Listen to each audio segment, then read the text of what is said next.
Արաբ-իսրայելական կատաղի հակամարտությունը նոր առավել թեժ փուլ է մտել։ Հրեական պետությունը Գեդեոնի կարգերը անունով օպերացիայի շրջանակում Գազայի ամբողջ հատվածում ցամաքային լայնամասշտաբ ռազմական գործողություններ է սկսել։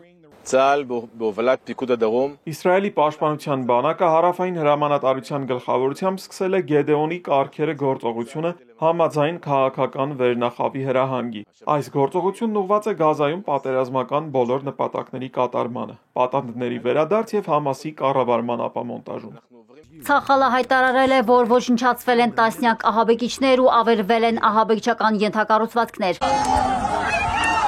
Այս գիշերն անկլավի բնակչության համար աննախադեպ մղձավանջի է վերածվել։ Իսրայելական ռումբերը կրակի նման թափվել են ամեն ինչ կորցրած փախստականների գլխին։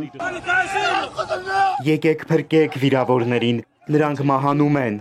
Ամենուրեք մահ է ու տառապանք, մարդիկ փորձում են փրկել հարազատներին, երեխաները ցավից ու վախից ճչում են։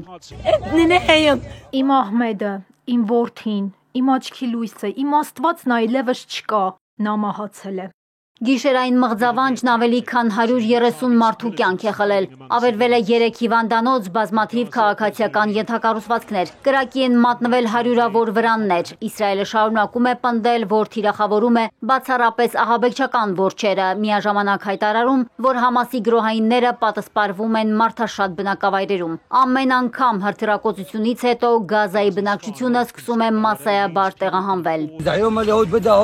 Երբ Իսրայելը հրադադար է ուզում, Համասը հրաժարվում է, երբ Համասն է ուզում հրադադար, Իսրայելն է մերժում։ Երկու կողմն էլ համաձայնել են ոչնչացնել Պաղեստինի ժողովրդին։ Տեղահանվածներն իրենց հետ տանում են ոչ միայն ողջերին, այլև մահացած հարազատներին։ Հիվանդանոցները լցված են ոչ միայն հարյուրավոր վիրավորներով ու անշնչացած մարմիններով, այլև անմարդկային ճիչերով։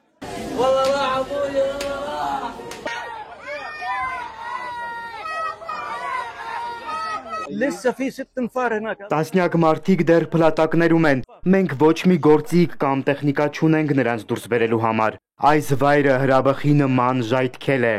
Գազայի առողջապահության համակարգը գրեթե կաթվածահար է իսրայելական անդադար ռմբակոծությունների պատճառով։ Թել Ավիվը մարտի սկզբից էլ արգելափակել է դեղորայքի, պարենի ու վառելիքի մատակարարումները Գազա, փորձելով ճնշում գործադրել Համասի վրա իսրայելցի պատանդներին ազատ արձակելու նպատակով։ Շրջափակումն էլ ավելի է խորացրել համատարած սովը։ Իսրայելը Համասին մեղադրել է հումանիտար օգնությունը հափշտակելու համար։ Համասը հերքում է։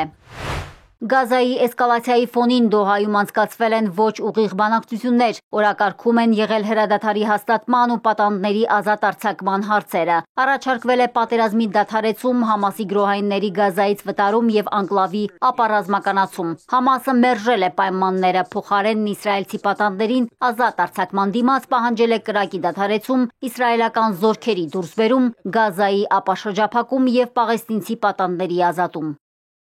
Մարիկ Օստանյան, Էպիկենտրոն։